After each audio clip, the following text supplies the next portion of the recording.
These seem to be getting harder and harder by the day. Like day 5 was hard, day 6 is hard, day 7 was hard. I really hope day 8 is not hard. Like, oh, this is becoming a struggle. But whatever, it's okay, we'll get through it. I just gotta make a card, that's all. Just gotta make a card. Well, first I gotta open a door, I guess.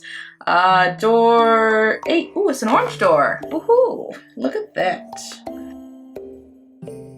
Another stamp. Is that a cabbage? Is that a cabbage, though?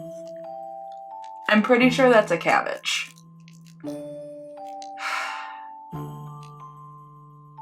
How am I supposed to make a cabbage? Alright, let's just go stamp this and see what it looks like. Okay, first things first, I'm going to have to stamp this and figure out what I'm gonna do with it. I think I want to try out some Copic coloring, so I'm stamping it here a few times with some MEMENTO TUXEDO black ink, because I'm not exactly sure how I want to color it. I know there's really only one way to color a head of cabbage, but when I saw this stamp, the first thing I actually thought of was a cabbage rose. So I googled cabbage rose just to make sure that what I was envisioning in my head was actually what they look like, and it was. And there's a lot of different color variations, so I'm gonna run through real quick some different color options, see what I like.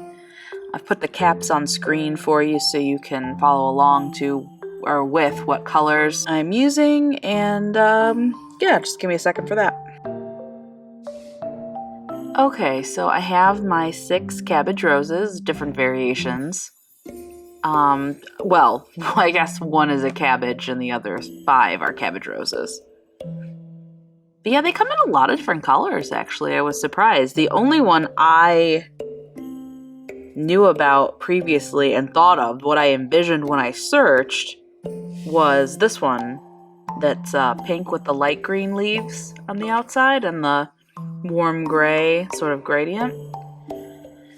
That one I think is my favorite. I think I'm going to use that coloring method for this stamp. And I think I have an idea.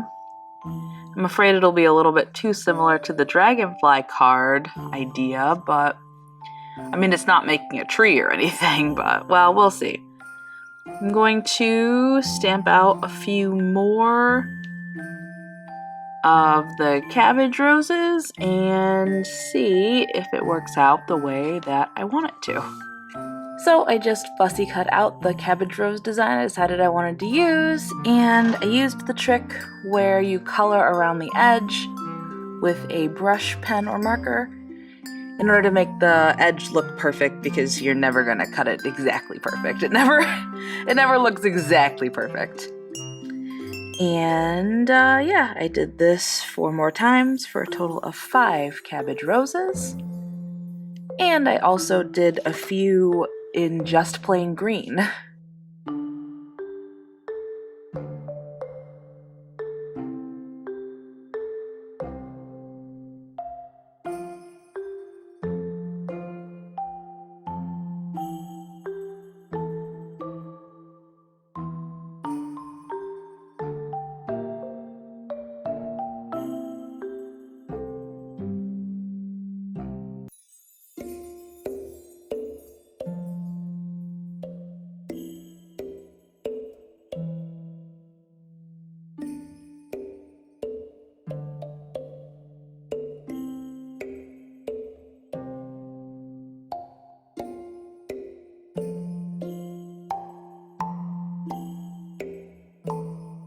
I have cut out the wreath, as you saw, and I went around the edge with a black marker, the same way I did the fussy cut little cabbages. Okay, so I have 3 infinity dies here. Any die, any circle would work, any circle die, doesn't have to be an infinity die. I'm going to use the 2 bigger dies I have here to cut out a strip of foam so that I can pop the wreath up on my card. Okay, I changed my mind on the little circle of foam for the center, but I do have the ring, let me stick that on.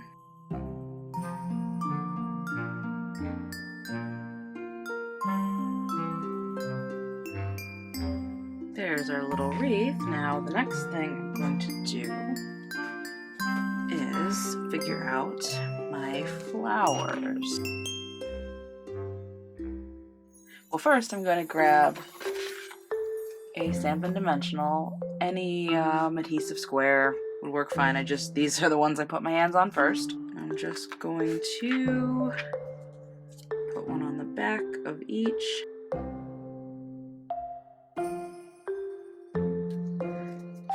Okay, and so here we have the wreath. I have here, it is cut to 8 by 9 1/4 and scored at 4 inches to make a slimline, just a standard slimline card. So that's the plan here, is to put that here. Okay, I have here 2 pieces of plaid pattern paper that are 2 inches across and 3 inches tall. And that's what we're gonna make part of our sentiment out of. Now, in order to do this intelligently, I'm going to flip this over and I'm going to use the grid on my mat to help me. I'm going to make a J and a Y. Now the Y won't be hard because it's symmetrical. However, the J I'm going to have to make backwards because then when I flip it over it'll be frontwards.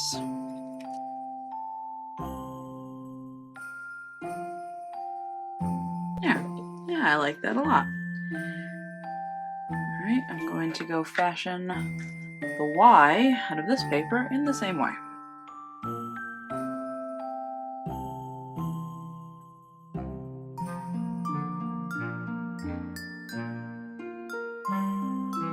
Okay, now you can see what we're working with so far.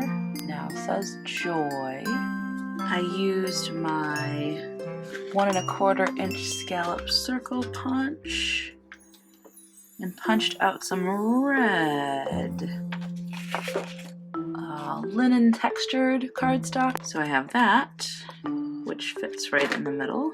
I'm going to grab a white gel pen and write the rest of my sentiment in there.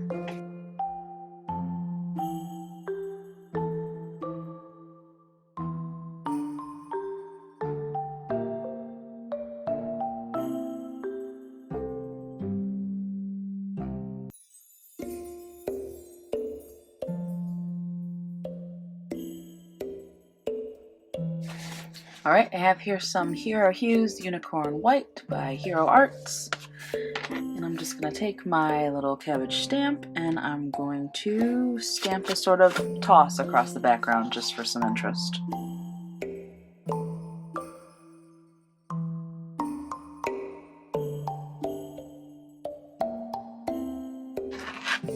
Alright, now I'm just going to go in with my white gel pen and add a few little like dots periodically just to break up the open spaces a little bit more.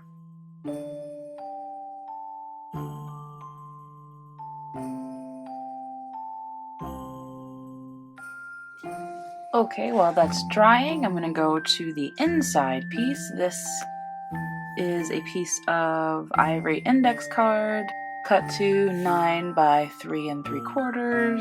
What I'm going to do is stamp this little cabbage. And then because I do want a little bit more interest on the inside of the card, I'm going to take a black marker. This happens to be the MEMENTO Tuxedo Black Dual Marker. I'm just going to use the bullet end to put a dashed stitch line around the inside. Alright, now that that's done, I'm just going to put on some double-sided adhesive so it's ready to stick in my card.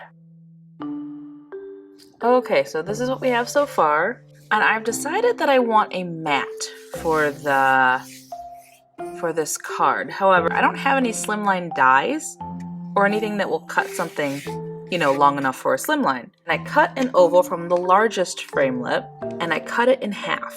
At the widest point of the oval, of the short side of the oval, is 3.5 inches wide. This paper is cut to 3.5 inches by 3 inches. I'm gonna insert this piece of paper just like this. And I know those look like horrible, ugly lines, and they are. However, once I put my wreath on top, those lines will pretty much be entirely covered. I've also decided that I want the letters to be a little more bold as well, the J and the Y. I'm gonna take the same red paper that I used for the little To the World.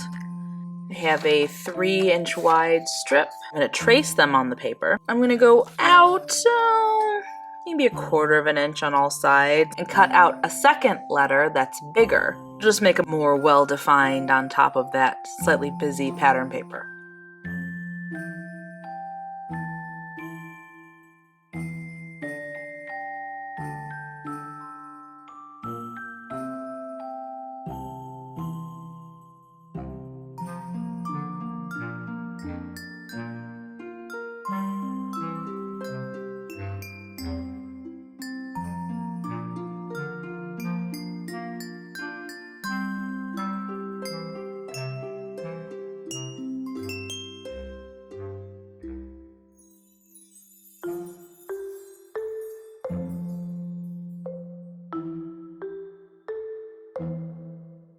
Alright, and here is today's advent card. Just as a reminder, this was the stamp. Was a cabbage, randomly. That was so random and difficult to turn into a card. I do like the result. Maybe not quite as much as I liked the dragonfly card. That one I thought was very well done, if I do say so myself. But this one's cute. Between the plaid, that makes me think of flannel, and then the cabbages, I think that this would be a fun card to give somebody who likes to do sort of off-the-grid living. That's what it makes me think of anyway. And I also have a matching envelope. All I did was add a red punch made out of the same punch as the To the World part of the sentiment, and then I stamped one of the cabbages on top. I thought it kind of looked like a wax seal. I mean, I don't do wax seals, I don't know how those work, but I thought it kind of looked cool, kind of looked like that. Let me know how you think this card turned out. Is it Christmassy enough? I don't know if it translates as Christmassy enough now that I'm really looking at it. I mean, I know it says joy to the world, but it just, I don't know. I'm on the fence about this one, guys. Let me know what you think. Also, if you are watching this video before January 15th, 2021, please check out my 13 Days of Giftmas giveaway. Every day I normally upload a video during the month of December, which is every Sunday, Wednesday, and Saturday. I will be giving away a little gift package, and each day will be a surprise. It could be anything from sets of alcohol brush markers, to watercolors, to bullet journals, and all the things you need to get started using them for each thing. Check out the introduction video for details, and come back once in a while to see what you can win as the videos are released. And with that, the next card for my Craftstash Advent Calendar is finished. Check back in to see what we're using tomorrow.